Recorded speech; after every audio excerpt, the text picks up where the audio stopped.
Hey guys, what's up? My name is Hannah from Pittsburgh and welcome to my page. I wanted to start off by telling you a little bit about a situation I've been dealing with. So I'm going to take you all the way back to the beginning, and this is going to be done in sort of a mini series because I want to share with you what I learn as I learn it. So that being said, taking you back to Mexico circa 2012. My brother and his wife got married in Mexico. Obviously, I flew there from Pittsburgh. And I was never a big fan of flying. It never really scared me, but I just really prefer not to do it. I'd rather drive. And when I flew there, the day before I flew there, it was about 3 days before I flew there, I came down with a sinus infection. So when I was flying, I was already sick.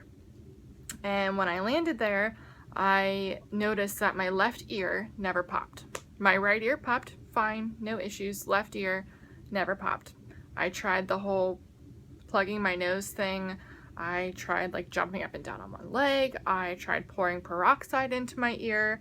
I tried everything and it wasn't popping. And it sounded like I had about 5 cotton balls shoved in my ear. If you can imagine just like plugging that part of your ear shut. I don't know what it's called, that little skin part.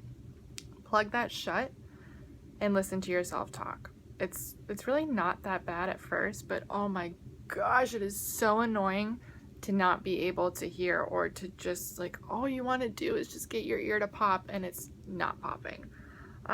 So fast forward a little bit, we went through that trip. I was pretty much miserable the whole time because on top of having some sort of virus, this trip was just terrible. I shouldn't say it was terrible. For my health, it was terrible. I was just vomiting a lot. It was like the typical go to Mexico and puke and poo your brains out. Sorry to be a little TMI, but it was not my best vacation on top of everything that was going on with my ear. And it was my brother's wedding, so that was really tough. It was hard for me to participate in anything. I missed the rehearsal dinner. It was a bummer.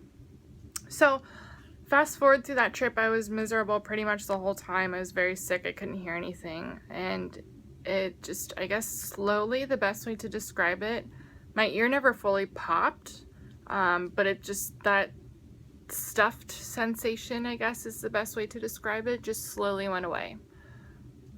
And that was the only part that ever went away. Every time I swallow, or I would swallow, I would have clicking in both ears. It doesn't sound like a finger snap, it's more just like a click on your mouse that you would do on your computer. And that's what it sounds like in both of my ears. And I just thought that, oh my gosh, I'm just gonna have to wait until this passes.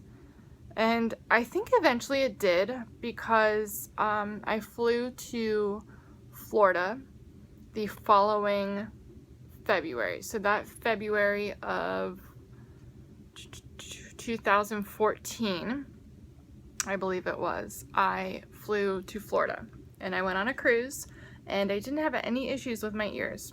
I was fine. Both of them popped, surprisingly, on the flight down and the flight back. I don't really remember having any issues on that trip. Thank goodness, because that would have just been awful to go on another fun trip and just be miserable the whole time. So that was in 2014, and now we are up to May of 2016. I flew again to Florida to visit my sister and my brother-in-law, and my ear never popped when we landed in Florida. And I remember just landing there and thinking, not again, please, this is going to be so terrible and so miserable. And about a couple hours into the trip that night, my ear popped. I remember we were sitting out at a brewery, we were outside, it was a beautiful afternoon, and I sneezed and my ear popped, and it was like I had just won the $5 million lottery. So stick with me, guys, I'm almost there, I promise. After that trip to Florida and my ear finally popped, we flew home to Pittsburgh a couple of days later, and surprise, surprise, left ear never popped. And this time it was horrible. It was so clogged. I literally could not hear anything out of my left ear. It was causing all of the pressure to go up into my head. I ended up getting a double ear infection out of it. And I just thought, enough is enough. So I went to a specialist doctor. I went to an ENT, and he was not very good. He did not have the time of day for me. He didn't want to hear anything that I had to say. I couldn't really explain myself to him. He was just talking over me with everything, and he just said, no, this is what you have.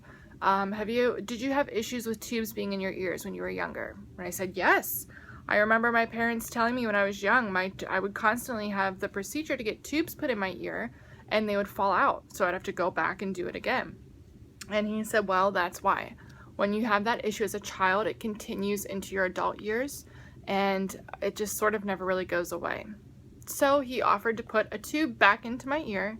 He told me, let's give this a shot. If I don't like it, he can take it out at any time. And so that's what I decided to do, because I had a flight coming up. I was flying to Nashville in July. I think at this point I went to the doctor the beginning of July. So from mid-May to the beginning of July, I'd say it was like 8 or 10 weeks. I was suffering with the ear popping and clicking, and just, it was awful and very aggravating. And so I went to the doctor and hoped that he'd be able to help me a little bit. It helped me see a little bit of lights, a little bit of relief. And he put this tube in, and it was a little painful having the tube be put in, and I remember it being a little bit more painful that afternoon and that night. But then I started all of a sudden having, like, my ear was randomly not a solid ear pop. It's like a little bubble of air is just like trying really hard to escape out, and so every couple of minutes it would just like and pop out. That's exactly what it sounds like. There we go. My lips are too dry now.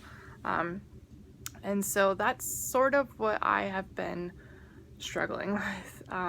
If anyone else out there is dealing with this similar issue, I would love to reach out and connect up with you, because if you know this pain or this issue, you know that it slowly starts to make you feel like you're losing your mind and you're turning into a crazy person. So thanks guys so much for listening to this story and sticking with me. I know this was a little extra long, but I just know that if I'm going through this, I cannot be the only one. I know that there are people out there that struggle with their ears just like I do, but please, can I be your friend? Because I need help. I'm losing my mind, I feel. Thanks so much, guys. I'll talk to you soon. Bye-bye.